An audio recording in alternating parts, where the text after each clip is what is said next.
Hi friends, welcome to Sam institute daily current affairs. October 6, 2022 నాటి current అఫైర్స్ని discuss చేద్దాం. So మరి October 6, 2022 current అఫైర్స్లో మనం ఒక ఇంపార్టెన్స్ విషయం అండి, అవార్డ్స్. అందులో నోబెల్ అవార్డ్స్. మనకి అక్టోబర్ నెల వచ్చిందంటే నోబెల్ అవార్డుల పండుగ ప్రారంభమవుతుంది. సో ఈ పండుగల పరంపరలో మరి నోబెల్ అవార్డుల ఈ పండుగ పరంపరలో ఆల్రెడీ మనము వైద్యశాస్త్రం నోబెల్ అవార్డుని డిస్కస్ చేశాము ఆల్రెడీ. ఓకేనండి. మరి వైద్యశాస్త్రం తర్వాత నోబెల్ అవార్డులో భౌతిక శాస్త్రం ఇస్తారు. భౌతిక శాస్త్రం తర్వాత నోబెల్ అవార్డులో రసాయన శాస్త్రం, తర్వాత నెక్స్ట్ వచ్చేసి సాహిత్యము, తర్వాత శాంతి రంగం, చివరిగా ఆర్థిక రంగంతో నోబెల్ అవార్డుల పండుగ పూర్తవుతుంది. అయితే ఈ నెలంతా నోబెల్ అవార్డులు ఇస్తారంటే ఈ యొక్క 6 రంగాలు ఇస్తారు. ఆల్రెడీ 2 రంగాలు ఇచ్చారు. మరి అక్టోబర్ 3న ప్రారంభమైంది మొదటి నోబెల్ అవార్డుల పండుగలో. ఫస్ట్ వచ్చేసి మనకి మెడిసిన్ అవార్డు ఇచ్చారు. అయితే ఇప్పుడు మనకి నోబెల్ అవార్డులని స్వీడన్ దేశం ఇచ్చినప్పటికీ మనకి నోబెల్ అవార్డు ఎప్పుడు ఇస్తారంటే అక్టోబర్ నెలలో ప్రకటిస్తారు. కానీ ఎప్పుడు ప్రదానం చేస్తారంటే డిసెంబర్ 10న ప్రదానం చేస్తారు. ఈ ఆల్ఫ్రెడ్ బెర్నార్డ్ నోబెల్ గారి యొక్క వర్ధంతి సందర్భంగా ఆ రోజు ప్రదానం చేస్తారు. మరి ఈసారి నోబెల్ అవార్డ్ ఇన్ ఫిజిక్స్ అంటే royal academy of the sciences of Sweden వాళ్ళు ఈ యొక్క నోబెల్ అవార్డ్ ఫిజిక్స్ని ప్రకటించడం జరిగింది. మరి 10 లక్షల స్వీడన్ క్రోనార్లు లేదా 9 లక్షల అమెరికా డాలర్ల ప్రైజ్ మనీ ఉన్న అవార్డు ఈసారి ముగ్గురికి ఇచ్చారు. లాస్ట్ ఇయర్ కూడా 2021లో కూడా నోబెల్ అవార్డు ఫిజిక్స్ నోబెల్ అవార్డుని, భౌతిక శాస్త్రంలో నోబెల్ అవార్డుని గతంలో కూడా లాస్ట్ ఇయర్ కూడా ముగ్గురికి ఇచ్చారు. ఈసారి కూడా ముగ్గురికి ఇచ్చారు. ఈ ముగ్గురు వేటిపైన పరిశోధన చేశారంటే ఫోటాన్, ఈ యొక్క సంబంధించినటువంటి కాంతి విద్యుదయస్కంద తరంగం ఏదైతే ఉందో మనకి ఇక్కడ నిర్మాణాత్మక క్రియాత్మక ప్రమాణంగా పిలుస్తాం. ఏది ఈ యొక్క ఫోటాన్ని, కాంతి యొక్క ఈ యొక్క సూర్యకిరణాల్లో ఉండేటువంటి ఏదైతే నిర్మాణాత్మక క్రియాత్మక ప్రమాణం ఉందో structural and functional unit of the light ఏదైతే ఫోటాన్ అని చెప్తున్నామో ఆ ఫోటాన్ల పైన వీళ్ళు స్టడీ చేశారు చిక్కుముడులు. బెల్ సిద్ధాంతంలోని అసమానతలపైన వీళ్ళు పరిశోధన చేశారు. ఈ క్వాంటం శక్తి అని చెప్పేసి అంటాం. ఈ క్వాంటం శక్తి పైన అంటే ఈ యొక్క ఫోటాన్లో దాగి ఉన్నటువంటి శక్తిని మనం క్వాంటం శక్తిగా పిలుస్తాం. క్వాంటం ఇన్ఫర్మేషన్ సైన్స్ పైన కూడా వీరు పరిశోధన చేయడం అనేది జరిగింది. ఈ మూడింటిపైన పరిశోధన చేసినందుకు గాను వీరికి ముగ్గురికి అవార్డు ఇచ్చారు. వాళ్ళు ఫ్రాన్స్ మరియు ఆస్ట్రియా, అమెరికా దేశాలకు చెందిన వారికి సంయుక్తంగా ఈ అవార్డుని ఇచ్చారు. ఒకరు అలెన్ ఆస్పెక్ట్, వీరు ఫ్రాన్స్ దేశానికి చెందినవారు, వీరు శాస్త్రవేత్త. అండ్ ఆంటోన్ జెలింగర్, వీరు ఆస్ట్రియా దేశానికి చెందిన శాస్త్రవేత్త. జాన్ క్లెజర్ అమెరికా దేశానికి శాస్త్రవేత్త. ఈ ముగ్గురు కూడా సంయుక్తంగా భౌతిక శాస్త్రంలో నోబెల్ అవార్డుని ప్రకటించడం జరిగింది. సో ఫ్రాన్స్ దేశానికి చెందినటువంటి అలెన్ ఆస్పెక్ట్, ఆస్ట్రేలియా కాదండి, ఆస్ట్రియా దేశానికి చెందినటువంటి ఆంటోన్ జెలింగర్ అండ్ అమెరికా దేశానికి చెందిన జాన్ క్లెజర్కి నోబెల్ అవార్డ్ ఇన్ ఫిజిక్స్ 2022ని ప్రకటించడం జరిగింది. భౌతిక శాస్త్రంలో నోబెల్ అవార్డుని వేటిపైన పరిశోధన చేసినందుకు ఇచ్చారని కూడా ఇంపార్టెంట్. ఫోటాన్లలోని చిక్కుముడులు, మరొకసారి ఫోటాన్లలోని చిక్కుముడులు, బెల్ సిద్ధాంతంలోని అసమానతలు, క్వాంటమ్ ఇన్ఫర్మేషన్ సైన్స్ పైన పరిశోధన చేసినందుకు వీరికి అవార్డు ఇవ్వడం జరిగింది. అవార్డు ఎవరిస్తారు, ఎవరికి ఇచ్చారు, ఏ దేశం, వాళ్ళు చేసినటువంటి పరిశోధన. ఇక నెక్స్ట్ వచ్చేసి మనకు ఒక నీతి ఆయోగ్ వాళ్ళు ఇచ్చిన రిపోర్ట్ మనకు న్యూస్లో ఉందండి ఈరోజు. ఏంటి నీతి ఆయోగ్ వాళ్ళు ఇచ్చిన రిపోర్ట్ అంటే, సో ఫ్రెండ్స్ మనందరూ కూడా తెలుసు భారత ప్రణాళిక సంఘం స్థానంలో 2015 జనవరి 1న ఏర్పాటు చేయబడ్డ సంస్థ నీతి ఆయోగ్. నీతి ఆయోగ్కి చైర్మన్ అయితే భారత ప్రధాని ఉంటారు. ప్రజెంట్ అయితే నీతి ఆయోగ్కి డిప్యూటీ చైర్మన్ వచ్చేసి ఎవరండి, సుమన్ బెర్రీ అనేవారు నీతి ఆయోగ్ ప్రజెంట్ డిప్యూటీ చైర్మన్ ఉపాధ్యక్షులుగా ఉన్నారు. నీతి ఆయోగ్ చీఫ్ ఎగ్జిక్యూటివ్ ఆఫీసర్గా పనిచేస్తున్న వారు ఎవరండి, పరమేశ్వరన్ అయ్యర్. ప్రజెంట్ అయితే ఇటీవల కాలంలో అమితాబ్ కాంత్ స్థానంలో నీతి ఆయోగ్ చీఫ్ ఎగ్జిక్యూటివ్ ఆఫీసర్గా పనిచేస్తున్నారు. మరి ఇలాంటి నీతి ఆయోగ్ సంస్థ దేశంలో మరి ఒక urban waste water scenario in India అంటే ఏంటంటే పట్టణ ప్రాంతాలలో వ్యర్థ నీటి నిర్వహణ పైన ఇవ్వడం జరిగింది.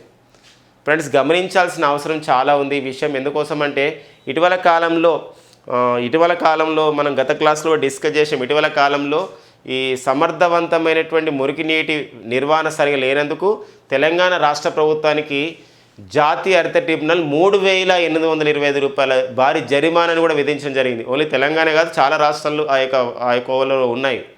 కాబట్టి సో ఆ నేపథ్యం ఇక్కడ చూసుకోవాల్సిన అవసరం ఉంది. Urban waste water scenario in India 2022 ఈ రిపోర్ట్ని ఇచ్చిన సంస్థ నీతి ఆయోగ్. ఇది మంత్రిత్వ శాఖ కాదండి, జలశక్తి మంత్రిత్వ శాఖ ఇచ్చింది అనుకోకూడదు. Urban waste water scenario in India 2022 పేరుతో నీతి ఆయోగ్ విడుదల చేసింది. ఇందులో చూసినట్లయితే అర్బన్ ప్రాంతంలో అంటే పట్టణ ప్రాంతంలో మొత్తం మొత్తం ఏదైనా మనం శాతంగా తీసుకున్నట్లయితే 100% తీసుకుంటాం. మొత్తం ఒక 100%గా మురికినీటి వ్యవస్థ ఉంటే అందులో మురికినీటి వ్యవస్థలో మరి నిర్వహణ చేయాలంటే మురికినీటిని శుద్ధి చేయాల్సిన అవసరం ఉంటుంది. శుద్ధి చేసి వివిధ అవసరాలకు వాడాలి, మొక్కల పెంపకాన్ని కానీ వివిధ అవసరాలకి పరిశ్రమలలో కానివ్వండి. అలా మొత్తం 100%లో 28% మాత్రమే నీటిని రీసైక్లింగ్ చేస్తున్నారు, శుద్ధి చేస్తున్నారు. మిగతా 72% వాటిని శుద్ధి చేయడం లేదు. ఇదంతా ఏమవుతుందంటే నదులలో కానీ లేకపోతే కుంటలలో కానీ పోతుంది, చెరువులలో పోతుంది, అక్కడ మొత్తం కూడా పొల్యూషన్ అవుతుంది. ఇంకొక విషయం ఏంటంటే మరొక విషయం ఏంటంటే అది లేకపోతే అక్కడే భూమిలోకి ఇంకిపోతుంది. కాబట్టి మనకి పర్టికులర్గా భూగర్భ జలాలు ఏమవుతున్నాయి, కాలుష్యం అవుతుంది. సో ఇదండి మనకి. మరి మనమైతే ఇప్పుడు నీతి ఆయోగ్ ఇచ్చిన రిపోర్ట్ ప్రకారం అయితే 138 కోట్ల జనాభా ఉంది ఇప్పుడు ప్రజెంట్ అయితే. కానీ మన గతంలో అయితే మనకు రీసెంట్గా వచ్చినటువంటి జనాభా కొన్ని సంబంధించిన అంచనాల విషయం చూసినట్లయితే 141.6 కోట్లు మన భారతదేశ జనాభాగా ఉందని చెప్పేసి ఉంది. అయితే ఇక్కడైతే 138 కోట్ల జనాభాలో ఓన్లీ 65% మాత్రమే నీరు అనేది ఓకేనా, ఈ యొక్క గ్రామీణ ప్రాంతంలో 65% నీరు శుద్ధి చేయబడుతుంది. అంటే వివిధ సమగ్రమైన నిర్వహణ కనబడుతుంది. అంటే 90 కోట్లు అంటే మొత్తం 138 కోట్ల సంబంధించిన జనాభాలో 65% మాత్రమే నీరు అనేది శుద్ధి అవుతుంది. అంటే 65 శుద్ధి కావడం అంటే ఏంటంటే సమర్థవంతమైన నిర్వహణ ఉంది. అంటే ఇక్కడ మొత్తం ఏంటంటే ఇది అర్బన్ ప్రాంతంలో చూపించారు 28%, గ్రామీణ ప్రాంతానికి కూడా కలుపుకుంటే 65%. 90 కోట్ల మంది జనాభా రూరల్ ప్రాంతంలో ఉన్నారు 138 కోట్లలో, 48 కోట్ల మంది అర్బన్ ప్రాంతంలో ఉన్నారు. సో గ్రామీణ ప్రాంతంలో సమర్థవంతమైనటువంటి ఒక మురికినీటి నిర్వహణ కనబడుతుందని చెప్పేసి నీతి ఆయోగ్ రిపోర్ట్ ద్వారా చెప్పొచ్చు అనమాట. మరొక విషయం గమనించాలి, దేశవ్యాప్తంగా గమనించినట్లయితే 323 నదులు, ఈ 323 నదులలోకి వాటర్ చేరడానికి 351 పాయలు ఉన్నాయి. ఇందులో మనం గమనించినట్లయితే 13% ఒక నీరు మాత్రమే ఏమవుతుందంటే, సో 13% నీరు మాత్రం శుద్ధి అవుతుంది. మిగతా అంతా కూడా ఏమవుతుందంటే ఈ నదుల్లోకి పాయలలోకి ఏమవుతుందంటే కలుషితం అయిపోతుంది. ఏది ఈ యొక్క వ్యర్థ ఏమంటారంటే ఈ అర్బన్ వేస్ట్ వాటర్ అంటే మనం యూజ్ చేసిన వాటర్ అంతా కూడా నదులలో పాయలలో కలిసి ఏమవుతుందంటే డ్యామేజ్ అవుతుంది. 13% మాత్రమే శుద్ధి చేయబడుతుందని చెప్పేసి ఉంది. ఇది నీతి ఆయోగ్ వాళ్ళు బయాలజికల్ ఒక ఆక్సిజన్ డిమాండ్ ఆధారంగా ఈ యొక్క సంబంధించినటువంటి సమీకరణాలు చేయడం అనేది జరిగిందండి. ఇది urban waste water scenario in India 2022 సంబంధించినటువంటి నివేదికలో ఉన్నటువంటి అంశాలండి. ఇక నెక్స్ట్ అండి మనకి భారత ప్రధాని నరేంద్ర మోడీ గారు యువ 2.0ను ప్రారంభించడం జరిగింది. గతంలో లాస్ట్ ఇయర్ అయితే యువ 2.0 అంటే యువ అనే కార్యక్రమం పిఎం యువ అని పిలిచేవారు, ఇప్పుడు కూడా పిలవచ్చు. పిఎం అంటే ప్రధానమంత్రి, యువ అంటే అర్థం ఏంటంటే యంగ్ అప్కమింగ్ వర్సటైల్ ఆథర్స్. అంటే వీళ్ళకు ఒక సంబంధించినటువంటి ఒక 30 సంవత్సరాల లోపు ఉన్నటువంటి ఒక యువకులకి అంటే యువకులకి వాళ్ళకు రచన వైపు మళ్లించడం, లిటరేచర్ వైపు మళ్లించి యువ అంటే లాస్ట్ ఇయర్ ప్రారంభించిన యువ 2021లో ప్రారంభించిన యువలో వాళ్ళకి ఒక 6 నెలల పాటు శిక్షణ ఇచ్చి ఒక పుస్తకాలు రాసే విధంగా తోడ్పాటును అందించడం జరిగింది. వాళ్ళకు రెమ్యునరేషన్ కూడా ఇవ్వడం జరిగింది. అంటే వాళ్ళు మన స్వాతంత్ర సమరయోధుల సంబంధించిన విశేషాలపైన రాయడానికి ప్రోత్సహించారు. ఎందుకోసం అంటే అప్పుడు మన ఆజాదీకి అమృత మహోత్సవం కార్యక్రమాలు ఉన్నాం, అది యువలో 2021 యువలో. ఈసారి యువ 2.0 ఇది 2022లో మన రీసెంట్గా ప్రారంభించారు. మన అక్టోబర్ 2న యువ 2.0ని మహాత్మా గాంధీ జయంతి సందర్భంగా భారత ప్రధాని నరేంద్ర మోడీ గారు ప్రారంభించారు. ఈసారి కూడా దేశంలో 30 సంవత్సరాల లోపు ఉన్నటువంటి ఒక యువకులకి ఒక సాహిత్యం మళ్లించాలనే ఉద్దేశంతో, పుస్తకాలు రాసే విధంగా కృషి చేయాలనే ఉద్దేశంతో, వాళ్ళని రచయితలుగా చేయాలనే ఉద్దేశంతో యువ 2.0ని ప్రారంభించారు. పోయినసారి థీమ్ వచ్చేసి ఫ్రీడమ్ ఫైటర్. ఈసారి థీమ్ దేనిపైన రాశారంటే, దేనిపైన వాళ్ళు రాయడానికి ప్రోత్సహిస్తున్నారంటే డెమోక్రసీ. మనకి ఒక ప్రజాస్వామ్యంలో సంస్థల యొక్క పాత్ర, వ్యక్తుల యొక్క పాత్ర, పాస్ట్ టెన్స్లో అంటే గతంలో ఎలా ఉంది, పాస్ట్లో ప్రజెంట్లో ఎలా ఉంటుంది, ఫ్యూచర్లో ఎలా ఉండాలి, ఇలాంటి ప్రజాస్వామ్యం పైన వాళ్ళు రాయాల్సిన అవసరం ఉంటుంది అనమాట. అలాంటి వాళ్ళకి శిక్షణ ఇస్తారు, తర్వాత వాళ్ళని సెలెక్ట్ చేస్తారు, వాళ్ళకి ఒక గౌరవ వేతనం అంటే రెమ్యునరేషన్ ఆనరోరియం కూడా ఇస్తారనమాట. అది యువ కార్యక్రమం. మన అందులోనే ఉంది యువలో యంగ్ అప్కమింగ్ వర్సటైల్స్ అంటే విభిన్నత ఉండడం, వర్సటైల్ ఆథర్స్ని ప్రోత్సహించడమే యువ కార్యక్రమం ఉద్దేశం. ఇక్కడ అబ్రివేషన్ పరంగా ఇంపార్టెంట్, ఉద్దేశం ఇంపార్టెంట్ అండి, ఓకేనా. ఇక నెక్స్ట్ వచ్చేసి మనకి పరంపర. సో మనకి పరంపర అంటే మనకు తెలుసండి, వెబ్ సిరీస్ మనకు ఫేమస్ అయింది పరంపర. ఇది పలంపర. ఏంటి పులంపుర. ఈ పులంపుర అనేది ఏంది అనేది అంటే పులంపుర పులంపర అనేది ఏంటంటే ఇది ఒక గ్రామం అండి. ఇది కేరళలో ఉన్నటువంటి గ్రామం. ఒక 2021లో కేంద్ర ప్రభుత్వం ఒక పైలట్ ప్రాజెక్టుగా ఈ గ్రామంలో ఉన్నటువంటి అందరికీ కూడా డిజిటల్ లిటరసీ చేయడం ఒక సంబంధించిన ప్రాజెక్టు ప్రారంభించింది 2021లో. ఇది సంపూర్ణమైంది. India's first fully digital literate panchayat అండి. భారతదేశంలో తొలి డిజిటల్ అక్షరాస్యత సాధించినటువంటి గ్రామ పంచాయతీ ఏదంటే పలంపర. గతంలో అకోదర ఉంది. అకోదర్ అనే గ్రామం గుజరాత్లో ఉంది. అది డిజిటల్ అక్షరాస్యత సాధించింది. కానీ అది అప్పుడు డిజిటల్ అక్షరాస్యతకి ఇప్పుడు తేడా అయిపోయింది. ఎందుకోసం ఇప్పుడు డిజిటల్ అక్షరాస్యత అప్పుడు ఏటీఎం కార్డ్స్ ఉండడం, ఏటీఎంని యూజ్ చేయడం అనేది డిజిటల్ అక్షరాస్యత కిందకి వచ్చింది. ఇప్పుడు మారుతున్న అనుగుణంగా యూపీఐ అకౌంట్స్ అంటారు. యూపీఐ అంటే ఇక్కడ యూనిఫైడ్ పేమెంట్ ఇంటర్ఫేస్ అంటే ఆన్లైన్ ట్రాన్సాక్షన్ చేయడం కూడా అందులో భాగమైంది. ఇప్పుడు మారుతున్న కాలానికి అనుగుణంగా ఫోన్పే కానీ పేటిఎం కానివ్వండి, ఒక గూగుల్ పే లాంటి సర్వీసులు, లేదా ఆన్లైన్ ఖాతాలు బ్యాంక్ అకౌంట్ చూసుకోవడం ఇవన్నీ కూడా జరుగుతున్నాయి. అందుకోసమే ఇప్పుడు మారింది. కాబట్టి మారుతున్న సందర్భంగా ఇక్కడ భారతదేశంలో సంపూర్ణ డిజిటల్ అక్షరాస్యత సాధించిన తొలి గ్రామ పంచాయతీ ఏదంటే పులంపర. ఇది పులంపర ఎక్కడ ఉందంటే కేరళలో ఉంది. తొలిసారిగా జరిగింది కాబట్టి ఇంపార్టెంట్ అండి. ఈ మధ్యలో ఇలాంటిది కూడా ఒకటి జరిగిందండి. పల్లి అనే ఒక గ్రామం ఉంది. ఇది జమ్మూ కాశ్మీర్లో ఉంది. భారతదేశంలో ఈ పల్లి గ్రామంకి ఒక ఇంపార్టెన్స్ ఉంది. ఏంటి ఇంపార్టెన్స్ ఉంది అంటే ఇక్కడ ఏంటంటే భారతదేశంలో తొలి ఒక జీరో కార్బన్ ఎమిషన్స్ విలేజ్ అంటారు. దాని ఏమంటే న్యూట్రల్ కార్బన్ అని కూడా అంటాం. తటస్థ కర్బన గ్రామంగా పల్లి గ్రామం ఉంది. ఎందుకోసమన్నా ఏప్రిల్ 24, 2022న ఈ జాతీయ పంచాయతీరాజ్ దినోత్సవాన్ని ఇక్కడే జరిపారు. భారత ప్రధాని నరేంద్ర మోడీ గారు కూడా హాజరు కావడం జరిగింది. అక్కడ అందరూ కూడా ఇప్పుడు సౌర విద్యుత్తును వాడుతున్నారు. అది అలాంటి ఇంపార్టెన్స్ మనం చూసుకోవాలండి. ఓకే. సుజయ్ తౌసెన్. యాక్చువల్గా సుజయ్ తౌసెన్ ఎస్ఎస్బికి డైరెక్టర్ జనరల్గా ఉండేవారు. ఐటీబీపీ అంటే ఇండో టిబెటన్ బార్డర్ పోలీస్కి అదనపు బాధ్యత నిర్వహించేవారు. సుజయ్ తౌసెన్ లేదా ఎస్ఎల్ తౌసెన్ అంటాం. అయితే కేంద్ర ప్రభుత్వం వీరిని appointment committee and the cabinet వాళ్ళు సిఆర్పిఎఫ్కి డైరెక్టర్ జనరల్గా నియమించింది. సిఆర్పిఎఫ్ అంటే సెంట్రల్ రిజర్వ్ పోలీస్ ఫోర్స్ అంటాం. మరి సిఆర్పిఎఫ్కి కుల్దీప్ సింగ్ అనేవారు డైరెక్టర్ జనరల్గా పనిచేసేవారు. మొన్న రీసెంట్గా వీరు రిటైర్మెంట్ అయ్యారు. కుల్దీప్ సింగ్ స్థానంలో సుజయ్ తౌసెన్ ఇప్పుడు సిఆర్పిఎఫ్ డైరెక్టర్ జనరల్గా నియమించడం జరిగింది. అది అపాయింట్మెంట్లో మనం కన్ఫ్యూజ్ కావడానికి లేదు. ఎస్ఎస్బికి డైరెక్టర్ జనరల్గా పనిచేసేవారు ఇప్పుడు లేదు.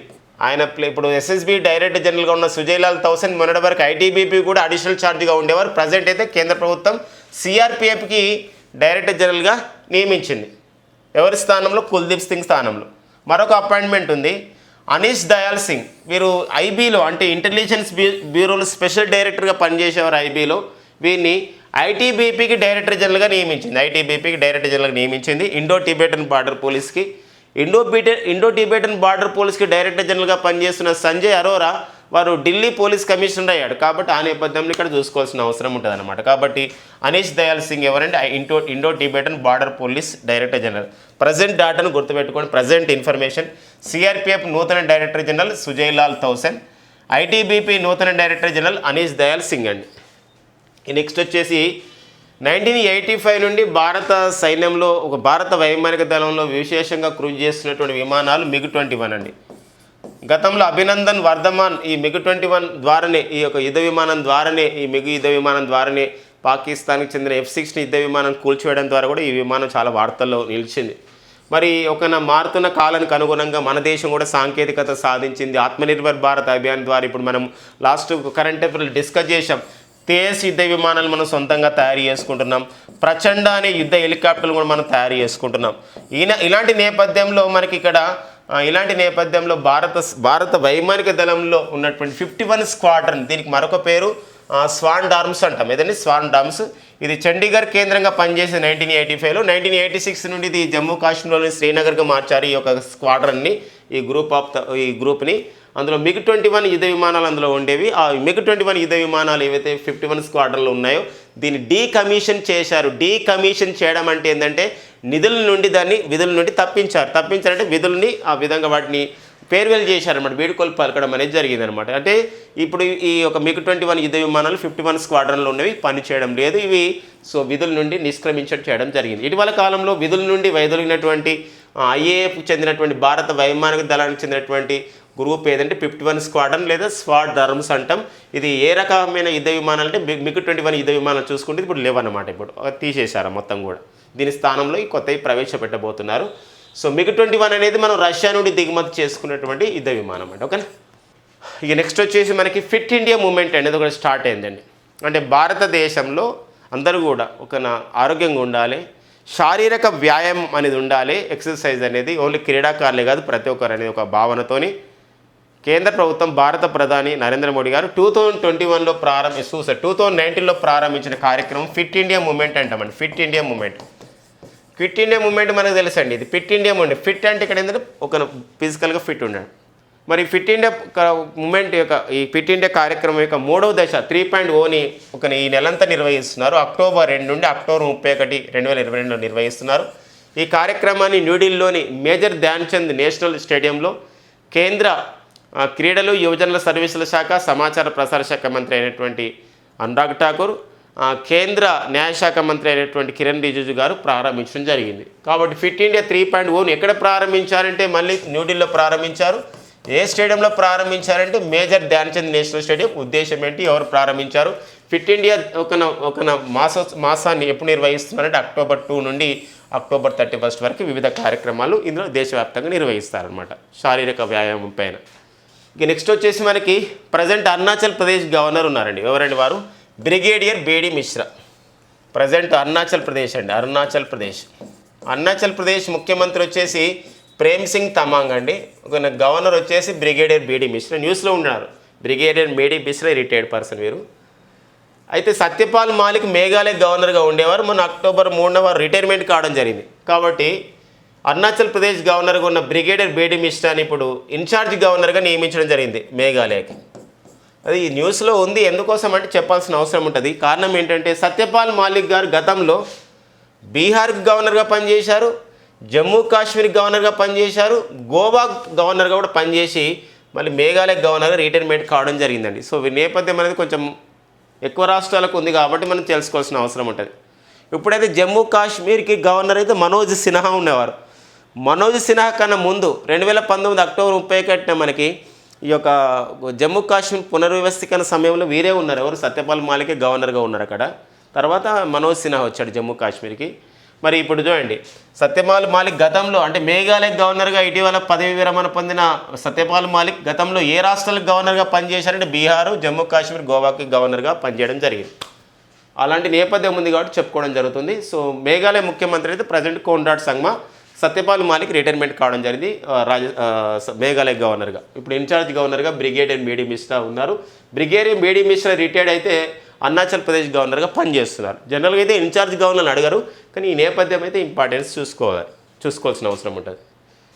ఇక నెక్స్ట్ వచ్చేసి మనకి ఛత్తీస్గఢ్ రాష్ట్ర ప్రభుత్వం, ఒడిషా, ఈ తమిళనాడు తర్వాత అంటే కొన్ని రాష్ట్రాల్లో విభిన్నమైన కార్యక్రమాలు ప్రారంభమవుతాయి. అందులో ఇప్పుడు మనకు ఛత్తీస్గఢ్ కూడా ఒకటి. అఫ్కోర్స్ తెలంగాణ ప్రభుత్వం, ఆంధ్రప్రదేశ్ ప్రభుత్వం కూడా ప్రభుత్వ పథకాలకు అనేది గొప్పగా ప్రారంభమైతే అయితే గొప్ప కార్యక్రమాలు ప్రారంభమవుతున్న విషయం మనందరికీ కూడా తెలుసు. అయితే మరి ఛత్తీస్గఢ్ ముఖ్యమంత్రి భూపేష్ బఘెల్ గారు ప్రారంభించిన కార్యక్రమం అండి. ఏదండి? Mahatma Gandhi rural industrial parks. ఇది కొత్త కాన్సెప్ట్. ఇది గ్రామీణ ప్రాంతాల్లో గ్రామీణ ప్రాంతాల్లో పారిశ్రామికంగా అభివృద్ధి చేయడం. మరి గ్రామాలు పరిశ్రమలుగా ఎదిగితే మరి గ్రామాలు కలుషితం అయితే కదా అని భావన ఉంది. కానీ కలుషితం కాకుండా అంటే పర్టికులర్గా గ్రామాలకు అంటే ఈ యొక్క ఏదైతే సూక్ష్మ చిన్న మధ్యతర పరిశ్రమలు ఉన్నాయి, పర్టికులర్గా కుటీర పరిశ్రమలు కానివ్వండి, పర్టికులర్గా వ్యవసాయ ఆధారిత పరిశ్రమలు రైతుకి ప్రత్యామ్నాయంగా అంటే ఓన్లీ వ్యవసాయం ద్వారానే కాకుండా వ్యవసాయ అనుబంధ పరిశ్రమల ద్వారా ఆదాయం రావాలనే ఉద్దేశంతోనే ఈ యొక్క మహాత్మా గాంధీ రూరల్ ఇండస్ట్రియల్ పార్క్స్ని ఏర్పాటు చేస్తున్నట్లు ఛత్తీస్గఢ్ రాష్ట్ర ప్రభుత్వం ప్రారంభించింది. ఈ నేపథ్యంలో గౌతాన్స్ని ఏర్పాటు చేస్తుంది. గౌతాన్స్ అంటాం అంటే ఏంటంటే కౌ షెల్టర్స్ అంటే ఏంటంటే ఆవులు ఉండేయడానికి ఒక షెల్టర్స్ని ఏర్పాటు చేస్తున్నారు ఒక 8,000 వరకు. దాని ద్వారా కూడా ఏమవుతుంటే ఇప్పుడు ఎందుకంటే అక్కడ గోధాన్య యోజన ప్రారంభమవుతుంది. అంటే ఆవులు లేదా ఈ పశువులు ఇచ్చే పేడని ఆ విధంగా 2 రూపీస్కి ప్రభుత్వం కొనుగోలు చేసి వాటిని జీవ సేంద్రియ ఎరువులుగా మార్చి వాటిని మళ్ళీ 8 రూపాయల కిలోకి రైతులకు అమ్ముతుంది. ఇలాంటి అన్ని పరిశ్రమలను అభివృద్ధి చేయాలనే ఉద్దేశంతోనే మహాత్మా గాంధీ రూరల్ ఇండస్ట్రియల్ పార్క్స్ని ఏర్పాటు చేసినటువంటి రాష్ట్రం ఏదండి?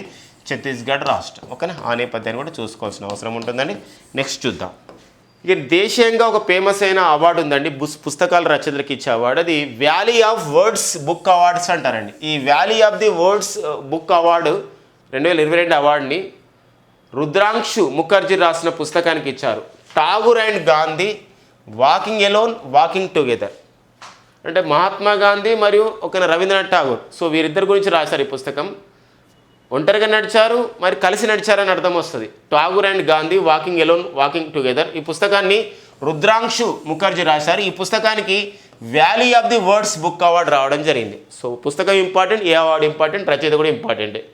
ఇక నెక్స్ట్ వచ్చేసి మనకి సింగపూర్ ఫార్ములా 1 గ్రాండ్ ఫిక్స్ అండి. సింగపూర్లో జరిగినటువంటి ఈ యొక్క F1 రేస్ అండి, ఇది ఫార్ములా 1 కార్ రేసింగ్. విజేతగా ఎవరు నిలిచారంటే రెడ్ బుల్ డ్రైవర్ అయినటువంటి సెర్జియో పెరెజ్ నిలిచారు.